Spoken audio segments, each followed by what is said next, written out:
Hello దోస్తులు, restaurant స్టైల్లో garlic chicken రెసిపీని ఏ విధంగా ప్రిపేర్ చేసుకోవాలో ఈ వీడియోలో చూసేద్దాం. సో ఈ చికెన్ రెసిపీ చాలా టేస్టీగా ఉంటుంది. రైస్లోకి తినొచ్చు, అదేవిధంగా చపాతీలో కూడా నంచుకొని తినొచ్చు. అంత బాగుంటుంది. ఎలా చేసుకోవాలో చూసేద్దాం. ముందుగా అయితే ఇక్కడ చికెన్ని తీసేసుకున్నాను. ఈ చికెన్లోకి అయితే ముందుగా మనం రుచికి సరిపడినంత సాల్ట్ని అయితే వేసేసుకుంటున్నాం. ఇక్కడ ఇందులోకి 1/2 టేబుల్ స్పూన్ వరకు అయితే పసుపుని అయితే తీసుకుంటున్నాం. అండ్ 1.5 టేబుల్ స్పూన్ వరకు అయితే రెడ్ చిల్లీ పౌడర్ని తీసుకుంటున్నాం. సో వీటితో పాటు మనము 1 టేబుల్ స్పూన్ వరకు కొరియాండర్ పౌడర్, 1/2 టేబుల్ స్పూన్ వరకు గరం మసాలా పౌడర్, అదేవిధంగా 1 టేబుల్ స్పూన్ వరకు చికెన్ మసాలా పౌడర్, అదేవిధంగా 1 టేబుల్ స్పూన్ వరకు జింజర్ గార్లిక్ పేస్ట్, అదేవిధంగా 1 టేబుల్ స్పూన్ వరకు గార్లిక్ పేస్ట్.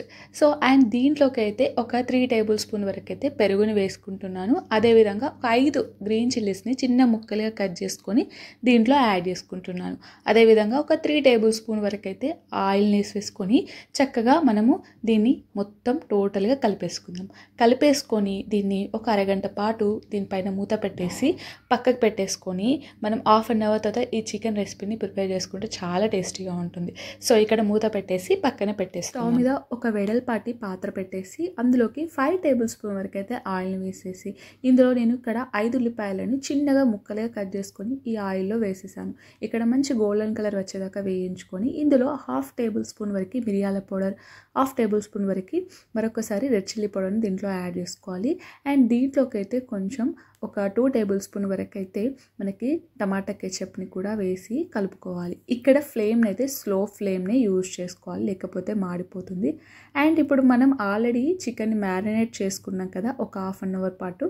సో మ్యారినేట్ చేసుకున్న చికెన్ని కూడా ఇందులో ఈ వేగిన ఉల్లిపాయల్లో సో మనం వేసేసుకోవాలి. సో వేసుకొని చక్కగా ఒక్కోసారి అయితే కలిపేసుకోవాలి.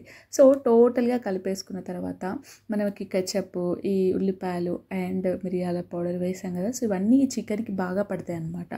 సో ఇక్కడ ఏంటంటే ఇంకా మీడియం ఫ్లేమ్ని యూజ్ చేసుకుంటూ చక్కగా ఒకసారి దీనిపైన కలిపేసి మూత పెట్టేసి మళ్ళొక్కసారి ఒక 2 మినిట్స్కి 5 మినిట్స్కి ఒకసారి మూత తీసి మరొకసారి చికెన్ ఉడికేంత వరకు మనం తిప్పుకుంటూ ఉండాలి. ఇందులో నేనైతే వాటర్ వేయడం లేదు. సో ఏంటంటే చికెన్ ఉడుకుతున్న ప్రాసెస్లో మనకి వాటర్ అనేవి ఊరుతూ ఉంటాయి కదా, సో ఆ వాటర్తో చికెన్ అనేది బాగా ఉడుకుతుంది అండ్ టేస్ట్ కూడా బాగుంటుంది. వాటర్ వేసుకునే వాళ్ళైతే వేసుకోవచ్చు, బట్ ఇక్కడ వాటర్ వేయకుండా నేనైతే ప్రిపేర్ చేస్తున్నాను ఈ రెసిపీని. సో ఈ విధంగా ముక్క మనకి మంచిగా మెత్తగా అయింది కదా, సో ఈ టైంలో అయితే మనం ఇంకా చికెన్ అయితే మనకి ఉడికిపోయిందని అనుకోవాలి. అండ్ చికెన్ ఉడికిపోయేది కూడా. సో ఇంకా ఒకసారి అయితే ఫుల్గా కలిపేసి చివర్లోని కసూరి మెతి పౌడర్ని వేసేసుకొని ఒక 5 మినిట్స్ మనం ఇలా స్టవ్ పైన ఉంచేసి ఇంకా 5 మినిట్స్ తర్వాత ఇంకా స్టవ్ ఆఫ్ చేసేసుకొని కొత్తిమీర ఉంటుంది కదా, సో కొత్తిమీరని ఈ చికెన్ పైన మనం జల్లుకుని ఇంకా ఒకసారి ఈ చికెన్ అంతా ఒకసారి తిప్పేసుకోవచ్చు.